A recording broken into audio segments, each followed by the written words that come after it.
Hello everyone, welcome to Tactica Imperialis and to today's video.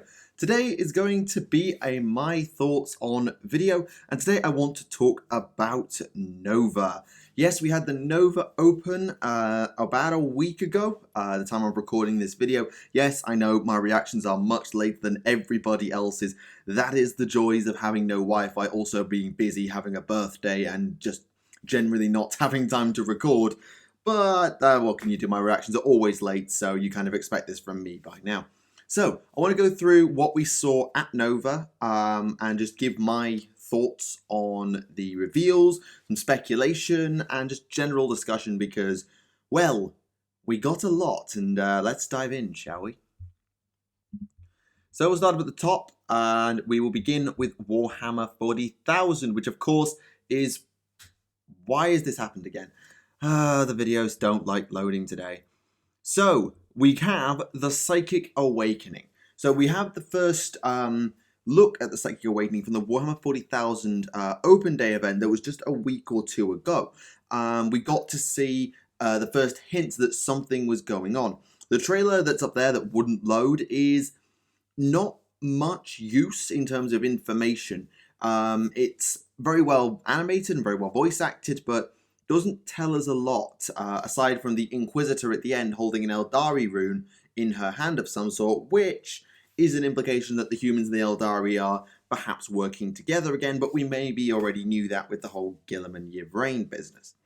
So, what is the Psychic Awakening? It is the next step in the plot, a new campaign series that spans the entire galaxy. Every codex will see expanded rules as we explore the frontline war zones of a cataclysmic new conflict that makes the 13th Black Crusade look like a border scuffle, which technically, if you consider where Cadia is, it kind of was. Whatever. So, every faction is getting something. That's the first thing. So, new rules for everyone. Even the non-psychic factions in this Psychic Awakening are getting new rules. So you'd expect to see it for demons, for Eldari, for Tyranids, for orcs, for humans. You'd expect that. But Necrons are in here, the Tau are in here, the Admech are in here, Knights are in here, Drukhari, Sisters of Battle, who we'll get to later in this video. They're all here.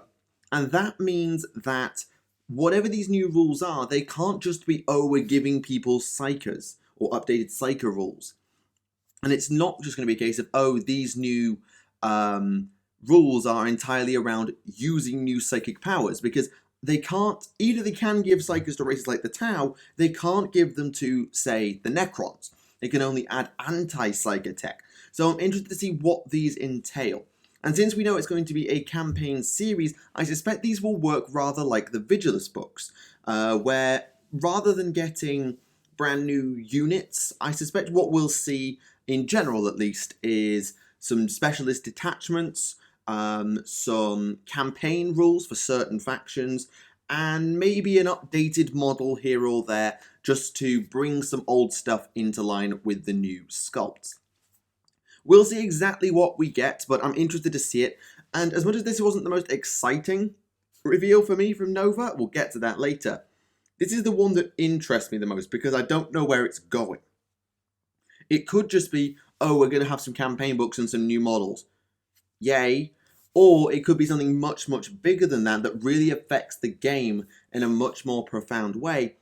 And if it is, brilliant. I look forward to it massively. So I'm just curious on this one rather than super fall over, head over heels excited, I suppose. But that new models thing wasn't just a little thing. So it's the next major narrative, new rules for every codex, which could just be new detachments and relics and stuff, and some models you will not believe. The series will see plot threads that have enticed fans for decades resolved, champions new and old, and staggering revelations. So I can't think of a particular plot thread that bugs me the most, aside from, well, there's the whole, if they do the Blood Ravens, that could be fun. Something involving the next step for the Tau with Farsight Enclaves, the Ethereals, Anvar being dead, maybe that is revealed, maybe Tau Psychers become a thing, and so on and so on and so on. There's a lot going on that they could do, and I'm very interested to see where it goes. And in terms of new models, we have a new Howling Banshee. So this is good because when the Space Marine Codex came out, one of the common complaints I believe went round the forums was, Plastic Aspect Warriors, where are the Plastic Aspect Warriors? Why are we getting more Space Marines? Well, here are your Plastic Aspect Warriors. You have some Plastic Howling Banshees that you can use. I hope you enjoy them. And hopefully this isn't just one unit for the Craftworld's Codex. Hopefully a lot of the old resin or even old metal units get updated into plastic as part of the sort of sweep of the Psychic Awakening. So when the Eldari book comes along, it comes with a Plastic Aspect Warriors, a Plastic Phoenix Lord, and maybe another plastic unit separate from those. Something like that. Just to really update as much of the range as they can in one sweep, whilst also not overloading us with stuff. So that's something I'm hoping, and the Banshee does look good. Very happy about that. But, of course, you can't get new Xenos without getting new Space Marines. So, we have our next promotion. Oh me, oh my. Right. Let's talk about this. This is Chapter Master Kavan Shrike of the Raven Guard. And he has a very old model. It was a cool model. I always liked it. And I always kind of liked Shrike. I did my lore video on him a while ago. And now he's been Primarisized or Primarisified, or they still haven't decided to what word they want to use for has been upgraded to a Primaris. So, they've given him some very unique stuff. He's got a helmet that's unique to him. He's the first named character we've seen in Jump Pack armor and Vanguard armor. So he's got the same armor as, I believe, the Interceptors, or whatever they're called, the flying autocannons, I think they're called. So he's one of the Vanguard flying units, which is cool. And yeah, this model has divided opinion, and that's putting it lightly. For me, I actually really like the model, but I'd make one change. I know it's very Raven Guard to have the pale alabaster-like skin and the dark black hair that's a bit gothic, emo-y, sort of whatever. Personally, I don't like that particular head. I saw, I forget who it was now, did a Photoshop on Twitter where they swapped the normal head for the Mark 6 Beaky style helmet that's on his waist and put that there instead, and that looked really cool. So I think if you put the Beaky helmet on instead of the normal head, I think it looks great. I understand that not everybody's super keen on it, some don't like the pose, some don't like the idea in general, whatever. It's a cool model to me, and I quite like it. So yes, approve. In general, I approve of Kavan Shrike. And this makes me think that all of the named characters that we've come to know are possibly going to get the Primaris treatment. So Pedro Cantor, Vulcan Hestan, Darnath Lysander, and maybe whoever the Iron Father character turns out to be, all of them will be moved into Primaris, which means that probably Lysander will move into Gravis armor, which I believe is a thing that they do when they're upgrading Terminators or making Primaris equivalent to Terminators. Cantor, I'm sure, will be upgraded. Whether they'll get round to the successors and doing Dante, Mephiston, whoever. Dante in particular stands out to me as someone who really needs it. I don't know, but I think each supplement that we receive for the Codex Space Marines, I think will get the relevant named character in Primaris form as well. That's just my opinion. I will see what happens. We'll all see what happens, I suppose. Next up, we had Necromunda, and I can't show you it. So, this Necromunda trailer is not very informative. It talks about something called Dark Uprising. This, I assume, is going to be a Chaos Cult thing. Talks about a Lord of related to Sinew and stuff. So I think it's a Chaos Cult expansion for Necromunda, or a Chaos Cult's kill team, squad, gang, whatever you want to call them, in Necromunda. That's my guess. But we will have to see, because it could be one of the more interesting and unique factions, like the Muties or the Scalies. I don't bloody well know. I'm not that well versed in Necromunda, I'll be completely honest. Then we have Middle-earth, which is going to Rohan, which is nice if you're into that stuff. Be honest, I tried Middle-earth back when it was the Lord of the Rings strategy battle game. It didn't interest me. The models have never really done much for me, so I'm not going to get involved. We'll see. Cool terrain piece. I very much like this terrain piece up here. I think it's very, very pretty. But I don't know. Would I use it as a farmhouse in Sigmar? It's a little bit too oldie, medievally for that. I think it needs to be made out of stone if you're going to put it, or maybe less thatch roof, maybe a bit, I don't know. Doesn't look fantastical enough for Sigmar, in my opinion. We also get a Saruman and Grima model, so mounted Saruman, looks decent. And foot Saruman with a Sauron eye-painted Palantir, and also Grima Wormtongue. That's a nice touch. I like those models. And considering some of the Lord of the Rings models haven't looked that great of late, or some of them have looked fine, some of them haven't, I think these are good ones. And if you're into that sort of thing, then all power to you, I suppose. Then we have Warcry, which is getting a new expansion already. They haven't even put out. Have they put out all the warbands now? The Unmade are out. They're out. They're out. They're out. They're out. The Beast, the Golems, the Corvus, the Splintered, the Unmade. Yes, all 6 of the original ones are out. I think. Though there's a 7th. There's a 7th. Who's the 7th? Who's the 7th? Oh, Axion is here. We haven't got an Axion one, I don't think. That's it. So, yes, I think all of the warbands are now out, and they're already giving us a new expansion, Monsters and Mercenaries. They've talked a bit about this in articles afterwards. So monsters are effectively side missions that you can do with your warband. They get you no glory points. They're very, very dangerous to you. But if you can complete them, then you unlock the ability to bring a monster into your Warcry warband for future games in that campaign, which can include, as we saw in the image up there, the Chimera, which is actually being reboxed to include Warcry rules for it, and others as well, which is a nice touch, and I think it's a cool, flavorful thing that a warband traveling through the Chaos Waste would seek to bind a powerful beast to it. I approve. I think that's a really cool idea. The Mercenaries isn't sort of like AOS's mercenary system where you bring in heroes and units and all that sort of thing. It mainly seems to be that you bring in powerful allied heroes into your faction. So for example, the Iron Jaws can take an Ogre Firebelly as a mercenary, and there'll be plenty more in there for your factions as well if you're into this sort of thing. I think this is a great expansion. It really plays into the Warcry flavour to have monsters roaming the waste and mercenaries who'll do anything for gold or just a good fight, or who feel they're obligated to go and join the fight if they're someone for order or has been coerced or just raised to join the fight for death. Then yes, I very much approve of this as an expansion, but I haven't played Warcry yet. My local store is playing it quite a lot, so I might get a game in, but I don't know. It's not on the top of my priority list, I'll put it that way. Then we get to Sigmar itself, and this is the bit that got me the most excited. I already said the Psychic Awakening is the thing that interests me the most, but this is brilliant.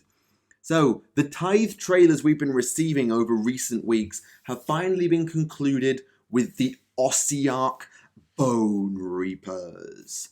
Relentless, disciplined, deathless. The culmination of centuries of planning by Nagash and the harbingers of his dark reign. The vanguard of a new order. Bespoke war constructs forged from harvested bone, gifted the animus of great warriors and heroes. Alone they have hundreds of lifetimes. Unified they are nigh unstoppable, directed by Catacros, Mortarch of the Necropolis, perhaps the greatest military strategist the mortal realms have ever known.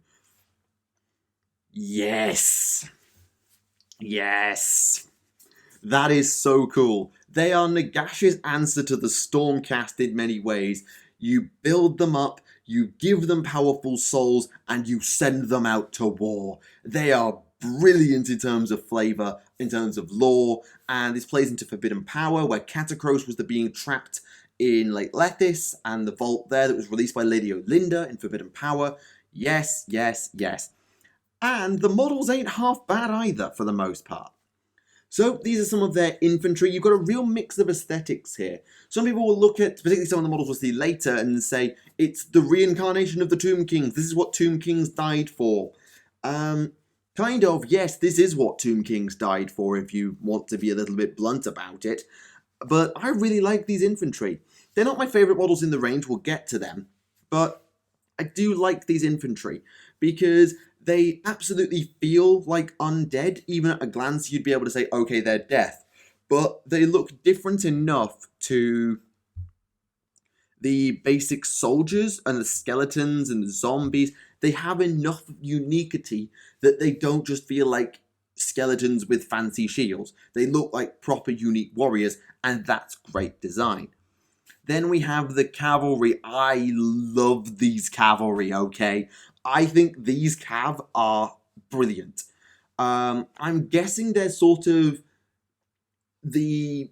I don't know where to rank them in terms of power, because we're only seeing 3 instead of 5, which makes me think, are they on Varangard tier levels of power, or are they going to sit more in the Blood Knights level power, where they're heavy cavalry, 2 or 3 wounds each, really chunky charges, really good solid armor, and maybe some other abilities? Or are they going to be 5 wounds, heavy armor, crunching charges, super powered mounts and weapons? Are they going to be up there with the Dracoth cavalry, with the Varangard? Because if they are up there with the Varangard, then that's just brilliant. And either way, if you want to convert Blood Knights, say you want to get the mercenary company of the Bloodied Rose, I think this is probably the unit you'll go to now when you want to create Blood Knights, because skeletal steeds versus undeadified regular steeds isn't that much of a difference, and you can probably get away with just swapping the upper body for vampiric stuff as opposed to this skeletal sort of thing. So yes, love the cav, I think they're amazing. The backbone are the Mortek Guard and the Cavalos Death Riders. So yes, that's just their names, so I couldn't remember off the top of my head. Forthright and Dutiful, Towering Arrogance, Heralds of the Great Necromancer. That makes me think Varangard, but I can't be sure. Then we get the Mortis Priesthood, or one of the Mortis Priesthood. This is a really cool model that sort of inherited the Tomb King's Lich Priest, and I quite like it. It's not my favourite model. I think it's going to be very, very flimsy, because look at how little you've got joining the base to the joining the legs to the base. But it's a cool pose. You like the idea of the soul-ripping scythe, or maybe unleashing a soul and binding it to his weapon in order to do more damage, which would be a really cool gameplay mechanic, by the way. I think that's a really cool idea to do a wizard priest character slightly differently. How powerful they're going to be, I don't know, because I think of the Idoneth Soul Render, but they're not a wizard or a priest, whereas this guy probably is. So yeah, it's interesting. And then we have the Necropolis Stalkers. These models are very, very, very, very, very, very interesting, because they're like Tyranid warriors with like Drakari style like segmented plate armor, but also undead, and with 4 heads that can swivel and change their personality and their fighting style mid-combat, which is a really cool way of taking the lore and making a gameplay mechanic out of it. That's just brilliant design. I forget, what's the design order? Is it models first? Yeah, I think it's models first, and they build the rules from the models. So credit to the game designer who thought, hey, these guys have lots of different heads. I think we can do something cool with that. Or the lore writer, I forget which way around, it's in White Dwarf, or one of the White Dwarfs, they talk about the design process, and I think that's a brilliant design choice for really elite heavy infantry that are also very unique without just being more skeletons. They're big, hulking constructs. They're the successor to the Yashabti, if you like. And then we also got the Mortek Crawler. This thing will either horrify you, fascinate you, or creep you the flip out, or maybe all of the above, because for me, I think it's a really clever redesign of the Screaming Skull Catapult. I think it's a really fitting thing to be able to move around and fire its artillery, but it just does nothing for me. I don't want one. I don't want one at all. Mind you, I do want one of these if I ever got this army. Catacross. Catacross the Mortarch. Oh, wow. Wow, wow. Orpheon Catacross. So good. So good.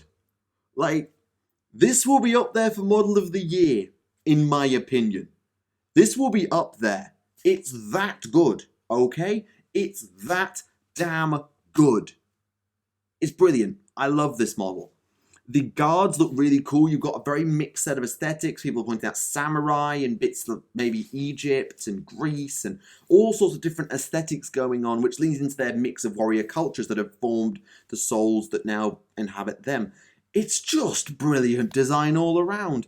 And I believe I saw somewhere that in gameplay terms, he gets stronger a la Scarbrand. And because you have to fight through his guards, because he doesn't fight for a bit, then you get through his guards and get to him, and he's an absolute monster. So, yeah, Catacross is brilliant. And I don't know if I'm going to get an Ossiarch army. I don't think I will. But if I did, I'd definitely be getting him. And if I were to buy a Death army, I've long said Flesh Eater Courts have been my favourites. Yeah, that's gone. That's gone. Maybe this is just because shiny new model syndrome is a thing, but right now, the Ossiarch are to me probably my favourite character, favourite faction in Death, but we will have to see. So, yeah, this is all just brilliant. I don't think they gave them a release date, but given we have Auric War Clans and Cities of Sigmar to come, and now we have this, and there'll be more models, they talk about there'll be more hero options, there'll probably be some sort of mega monster construct, maybe a flyer, probably some archers, or ranged units in general, more casters, basic heroes even. I think these guys are going to be amazing when they're all complete, and I hope that they're decent, but I hope they don't come along too soon, because I'm going to buy the War Clans book, mainly just for lore, but also because I've always considered wanting an Ironjawz army. I'm buying cities because I've got a bunch of cities models, like my Malekith, my old Cold War Knights. I've got Stormcast and Daughters and Ideneth. So I can really make a cities army work. So I want to see that. And now there's the Ossiarch as well. So yeah, there's a lot going on even before you consider the Psychic Awakening. And I don't have enough time for this. But it's brilliant. I can't wait. I can't wait. We also got some updates for Warhammer community in general. So Warhammer Heroes is on its way back, which is great because that's always good to see people recognized. Underworlds is getting a Grandmasters Global Championship. Cool. So international tournament for Underworlds. That's good. And Warhammer Legends is getting a massive update. So if you're one of those people who's always wondered, well, this unit was in the index, but it's not in the codex, so what gives? Can I use it? Is it not allowed? Is it overwritten? Well, good news, maybe. They're going to Legends. Legends is being expanded to Warhammer 40,000, and all the units that are going in there are going to be supported forever, and they're going to have points values, so you can play matched play games in Legends and play whatever the hell you like. That is brilliant. This is what Legends should be. It's a way for the game to move forward and not be held back by lingering models that don't belong in armies anymore, or things that no longer fit the aesthetic. So I'm hoping we'll see maybe some classic units that maybe still got miniatures lying around get supported in here. I don't know. Maybe they'll put Necromunda in here and you can really go old school. I don't know. We'll see what they do. But I think this is a really good thing. And they're also doing it for Age of Sigmar. This is just saying here that there's not going to be balance passes for Legends. They won't be involved in organized play. They'll be exempted from organized play in terms of recommendations, but you can run Legends events if you want to as well. And they're also going to be doing this for Age of Sigmar. So this is particularly true because of the whole cities update that's coming. All of these units that have gone off sale are going to be shunted off to Legends, and everything in Legends is going to get points. So you can actually play Warhammer Fantasy Age of Sigmar Edition. That's just a good thing. That just means that fantasy gets to live on. So if you don't like the Ossiarch and you want to play actual Tomb Kings in AOS, you can do that now. If you want to maybe mix the two, you can do that now. Want to put Malekith and Morathi on the same battlefield one more time? You can do that with points and maybe try them out against their new incarnations when Malerian gets his mod. You can play Daughters and Malerian's elves versus Dark Elves led by Malekith and Morathi and put the two eras up against each other. Crunch. I don't know. You can have some fun, and I'm really glad that they're doing this with Legends, because this is what Legends needs to be. It's a way for the old stuff to live on without bogging down the new, if that makes sense. So, approve.